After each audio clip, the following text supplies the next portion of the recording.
റവ കൊണ്ട് ഇതാ ഇതുപോലെ നല്ല സോഫ്റ്റ് ആയിട്ടുള്ള ഒരു അടിപൊളി പൊറോട്ടൻ്റെ റെസിപ്പി ആട്ടോ ഇന്ന് കാണിക്കാൻ വേണ്ടി പോണത്. ഇത് റവ വെച്ചിട്ട് ഉണ്ടാക്കിയെന്ന് പറഞ്ഞാൽ നിങ്ങൾ ആരെങ്കിലും വിശ്വസിക്കോ? ഇല്ലെങ്കിൽ വിശ്വസിച്ചോളിട്ടാ. നമ്മൾ ഉപ്പുമാവൊക്കെ എന്നും ഉണ്ടാക്കുന്ന സാധനമല്ലേ. അപ്പോൾ എപ്പോഴും ഒരേ മാതിരത്തെ കടികളൊന്നും ഉണ്ടാക്കാതെ ഇടയ്ക്കൊക്കെ ഒന്ന് വെറൈറ്റി ആയിട്ടൊന്ന് ഉണ്ടാക്കണമെന്നുണ്ടെങ്കിൽ ഇതാ ഇതുമാതിരി ഉണ്ടാക്കിയാൽ മതി കേട്ടോ. നല്ല ടേസ്റ്റാണ് കഴിക്കാൻ. അപ്പോൾ അതിന് വേണ്ടിയിട്ട് ഇതാ ഞാനിവിടെ 1 കപ്പ് റവ എടുത്തിക്കണം. അത് ഞാനിതൊരു വലിയ ബൗളിലേക്ക് ഇട്ട് കൊടുത്തിട്ട് 1/4 ടീസ്പൂൺ മതി. 1/4 ടീസ്പൂൺ എന്ന് പറഞ്ഞാൽ വളരെ കുറച്ച് മാത്രം ബേക്കിംഗ് സോഡ ചേർത്ത് കൊടുത്തിട്ട് അതിലേക്ക് ആവശ്യത്തിന് ഉപ്പ് ഇട്ട് കൊടുത്തിട്ട് 1 ഗ്ലാസ് തന്നെ നമ്മളിപ്പം റവ എടുത്ത അതേ ഗ്ലാസ്സിന് 1 ഗ്ലാസ് ചൂടുള്ള വെള്ളമാണ് കേട്ടോ ഒഴിച്ചു കൊടുത്തിട്ടുള്ളത്. നല്ല കൈ പൊള്ളുന്ന രീതിയിലുള്ള ചൂടൊന്നും വേണ്ട. ഒരു ചെറിയ ചൂടുള്ള വെള്ളം ഒഴിച്ചു കൊടുത്തിട്ട് ഒരു 10 മിനിറ്റ് മാറ്റി വെക്കുക. ഇളക്കിയിട്ട് 10 മിനിറ്റ് ഒക്കെ കഴിയുമ്പോൾ തന്നെ റവയൊക്കെ നല്ല കുതിർന്ന് സെറ്റ് ആയിക്കോളും. ആ ഒരു സമയത്ത് നമുക്ക് അതിക്ക് ഒന്നെങ്കിൽ ഗോതമ്പ് പൊടി ഇട്ട് കൊടുക്കുക, അല്ലെങ്കിൽ മൈദപ്പൊടി ഇട്ട് കൊടുക്കുക. അത് നിങ്ങൾക്ക് ഇഷ്ടമുള്ള പൊടി വെച്ചിട്ട് വേണം ചെയ്തെടുക്കാൻ കേട്ടോ. അപ്പം ഞാൻ ഇതിലേക്ക് മൈദപ്പൊടിയാണ് ചേർത്ത് കൊടുത്തിട്ടുള്ളത്. എന്നിട്ട് നല്ല കുഴച്ചെടുക്കണം. നമ്മൾ 1 കപ്പാണ് എടുത്തുക്കണെച്ചെങ്കിൽ 1 കപ്പിലേക്ക് 1.5 കപ്പ് എന്നുള്ള അളവിലാട്ടോ മൈദ ചേർത്ത് കൊടുത്തിട്ടുള്ളത്. എന്നിട്ട് ഞാൻ കുറച്ചായിട്ട് ചേർത്തിട്ട് ഇത് നല്ല കുഴച്ചെടുക്കുന്നുണ്ട്. അപ്പോൾ നിങ്ങളിത് കുഴച്ചെടുക്കുന്ന സമയത്ത് അഥവാ ഇനി വെള്ളം കൂടുതലാണ് തോന്നുകയാണെങ്കിൽ എക്സ്ട്രാ പൊടി ചേർത്ത് കൊടുത്താൽ മതി.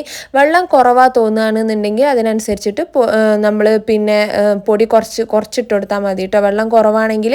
അപ്പോൾ ഇതാ ഇതേമാതിരി ഞാൻ നല്ല കുഴച്ചെടുത്ത ശേഷം അത്യാവശ്യം വലുപ്പത്തിലുള്ള ഓരോ ബോൾസ് ആക്കിയിട്ട് മാറ്റിയിട്ടുണ്ട്. അതായത് ഇതേപോലെ ഇനി നമുക്ക് കുറച്ച് ഓയിലൊന്ന് ഇതിൻ്റെ മുകളിലൊന്ന് ഇങ്ങനെ ഒഴിച്ചു കൊടുത്തിട്ട് നല്ലോണം ഓയിലൊന്ന് പുരട്ടി എടുത്തിട്ട് നമുക്ക് കുറച്ച് നേരം വേണമെങ്കിൽ വെക്കാം. ഒരു 10 മിനിറ്റ് വേണമെങ്കിൽ ഒന്നുകൂടി വെച്ചതിന് ശേഷം നമുക്ക് ഇത് പരത്തിയെടുക്കാം കേട്ടോ. അപ്പോൾ ഞാനിത് അധികം വെക്കണമൊന്നുമില്ല. ഇതുപോലെ തിരിച്ചു മറിച്ചൊന്ന് ഓയിലൊന്ന് അങ്ങ് മുക്കിയെടുത്ത ശേഷം ഞാനിതാ ഒരു കട്ടിംഗ് ബോർഡ് യൂസ് ചെയ്തിട്ട് അതിലാണ് ഞാൻ പരത്തുന്നത്. നിങ്ങൾ എങ്ങനെ കൗണ്ടർ ടോപ്പിലോ അല്ലെങ്കിൽ പത്തിരി പരത്തണ കല്ലിലോ എവിടെയെങ്കിലും കുറച്ച് ഓയിലാക്കിയിട്ട് നമ്മൾ ഓരോ ബോൾസ് എടുത്തിട്ട് നമുക്ക് ഇതിനെ പരത്തി കൊടുക്കണം കേട്ടോ. അപ്പോൾ അതാ ഇതേപോലെ മാക്സിമം നിങ്ങൾക്ക് കഴിയുന്ന അത്രയും തിന്നാക്കി പരത്തി കൊടുക്കണം. അങ്ങനെ നല്ല തിന്നാക്കി പരത്തി കൊടുത്ത ശേഷം അതിൻ്റെ മുകളിൽ ഇതാ ഇതുപോലെ കുറച്ച് മൈദപ്പൊടി ഇങ്ങനെ തൂവി കൊടുക്കണം. എന്നിട്ട് കുറച്ച് ഓയിലും കൂടെ ഇതാ ഇതേമാതിരി ഒന്നങ്ങ് തെളിച്ചു കൊടുത്തതിന് ശേഷം അതിനെ 2 ആയി ഒന്ന് മടക്കി കൊടുക്കുന്നുണ്ട് കേട്ടോ.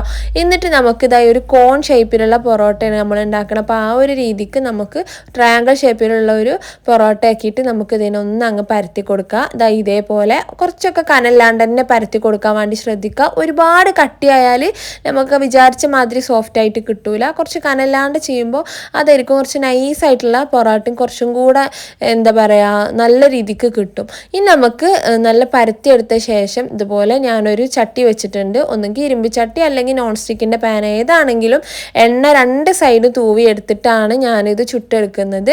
2 സൈഡും നന്നായിട്ടൊന്ന് പ്രസ് ചെയ്തിട്ട് തന്നെ ഇതൊന്നങ്ങ് ചുട്ടെടുക്കണം കേട്ടോ. 2 സൈഡ് കളറൊക്കെ ഒന്ന് മാറി നല്ല പോലെ ഒന്നിങ്ങനെ ചെറിയ രീതിക്കൊക്കെ ഒരു ബബിൾ പോലെയൊക്കെ വന്നിട്ട്, ബബിളല്ല നല്ല ഒന്ന് ഉയർന്ന് വന്നിട്ടൊക്കെ തന്നെ നമുക്ക് കിട്ടിയിട്ടുണ്ട് കേട്ടോ.